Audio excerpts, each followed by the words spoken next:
Good morning class. बच्चों, आज हम पढ़ेंगे वचन। वचन यानी कि नंबर। शब्द के जिस रूप से उसकी संख्या का बोध होता है उसे हम वचन कहते हैं। उदाहरण के रूप में हम देखते हैं, बच्चे गेंद से खेल रहे हैं, पेड़ पर एक तोता बैठा है, बंदर लटक रहा है, एक नदी बह रही है, बहुत से फूल खिले हैं, एक और दो बेंच हैं जिन पर कुछ लोग बैठे बातें कर रहे हैं। कहने का मतलब, यहाँ हम एक चित्र देख रहे हैं। यह एक मैदान का चित्र है।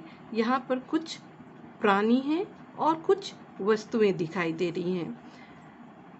कुछ की संख्या एक है और कुछ अनेक हैं, यानी कि संख्या बताने वाले शब्द ही वचन कहलाते हैं। अब यहाँ पर जैसे हम देखते हैं, एक बंदर है, यहाँ एक बॉल है, एक नदी बह रही है। यहाँ एक नदी के बारे में बताया जा रहा है। तो यहाँ बंदर, बॉल, नदी, इन सभी की संख्या एक है। अब यहाँ चार लोग एक साथ बैठे हैं, तो यहाँ ये जो चारों व्यक्ति हैं ये अनेक की संख्या में आ जाएंगे।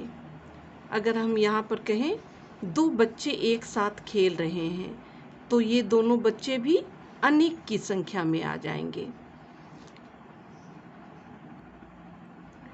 पेड़ पर एक तोता बैठा हुआ है, तो यहाँ सिर्फ एक तोते की बात हो रही है, तो यह संख्या में एक आ जाएगा।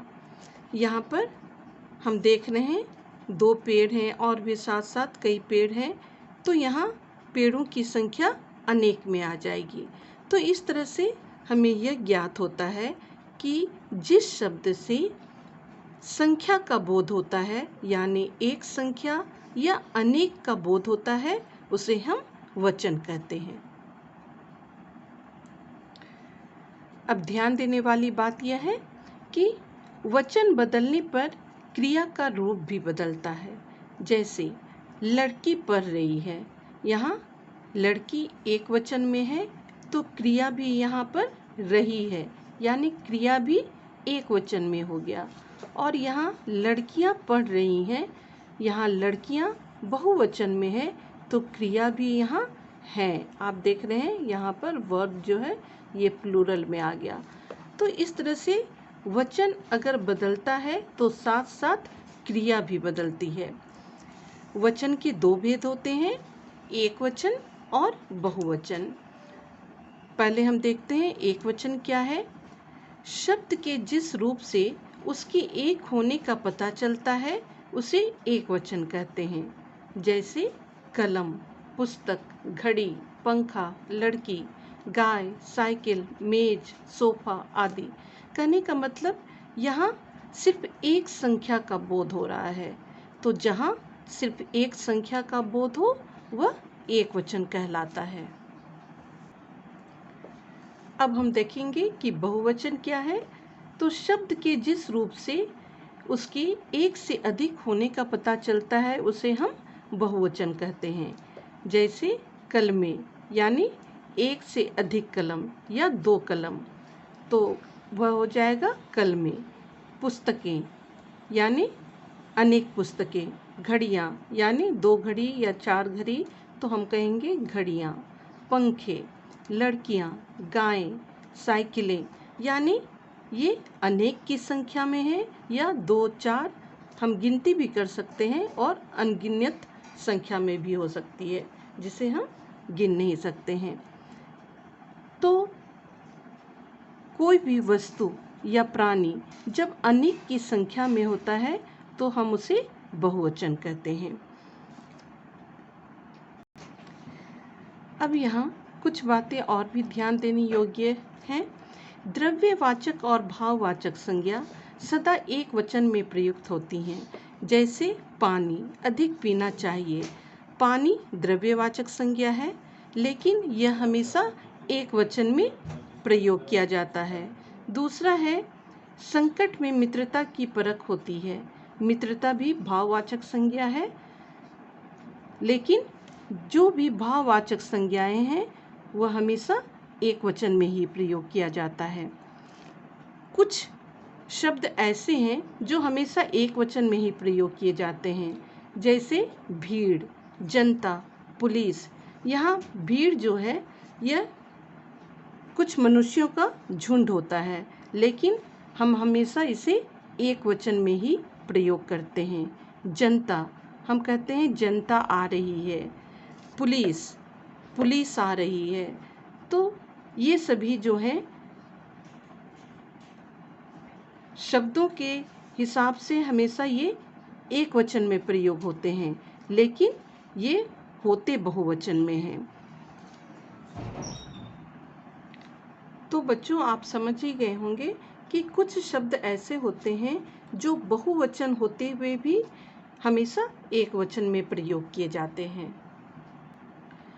अब दूसरी प्रमुख बात है, आदर देने के अर्थ में सदैव बहुवचन का प्रयोग होता है। जैसे उदाहरण के रूप में दादाजी आराम कर रहे हैं। यहाँ दादाजी एक वचन में है, लेकिन हम इन्हें आदर देने के लिए, सम्मान देने के लिए हैं शब्द का प्रयोग करते हैं।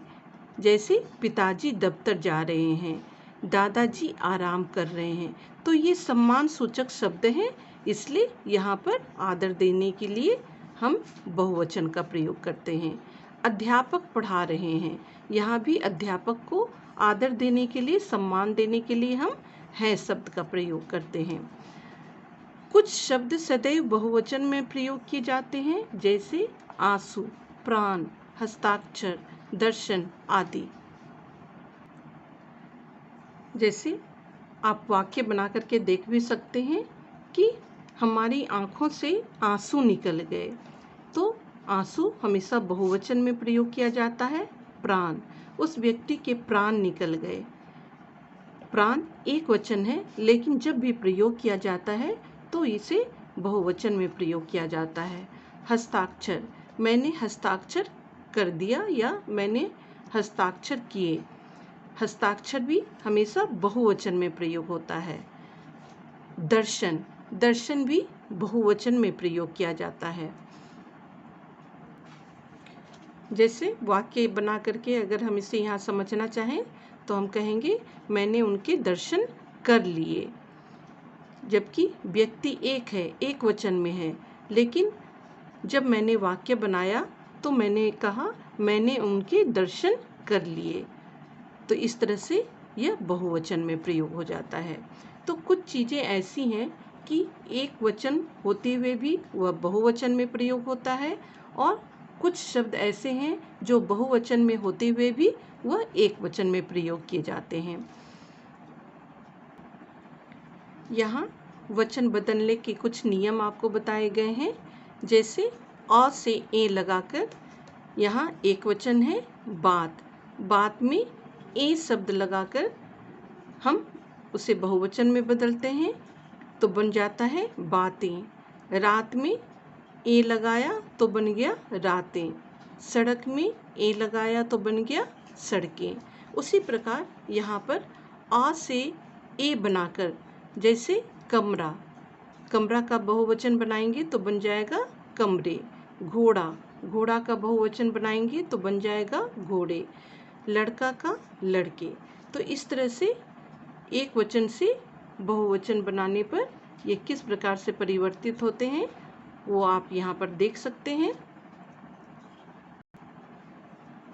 तो फर्स्ट पीरियोडिक के लिए आप यहाँ पर ये 2 बॉक्स आप जरूर पढ़ लीजिएगा। आप इसे पढ़िएगा और अपने क्लास वर्क कॉपी में भी लिखिएगा।